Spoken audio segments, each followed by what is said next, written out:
Ako sa volí pápež? Voľba pápeža patrí medzi najtajomnejšie a najstaršie ceremoniály katolíckej cirkvi. Tento proces sa nazýva konkláve, čo v doslovnom preklade znamená miestnosť uzamknutá kľúčom.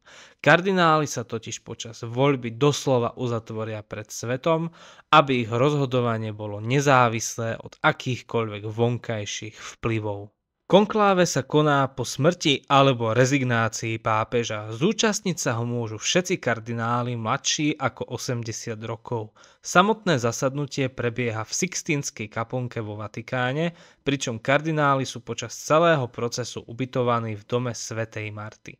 Počas konkláve nesmú komunikovať so svetom, žiadne telefóny, internet ani noviny. Pred začatím volieb sa všetci kardináli zúčastnia svätej omše pro eligendo Romano Pontifice, teda omše za zvolenie nového pápeža.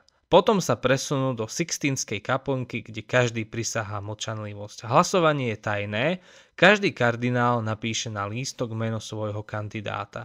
Denne môžu prebehnúť až 4 kolá hlasovania, 2 ráno a 2 popoludní.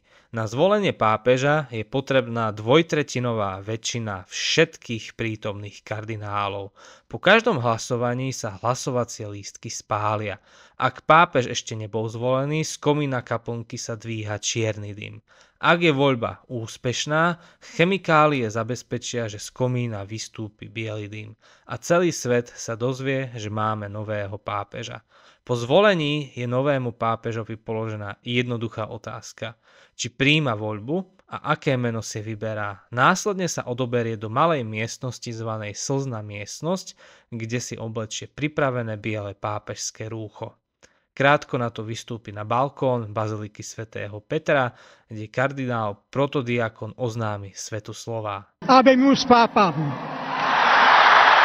Nový pápež potom udelí svoje prvé požehnanie mestu a svetu. Buonasera.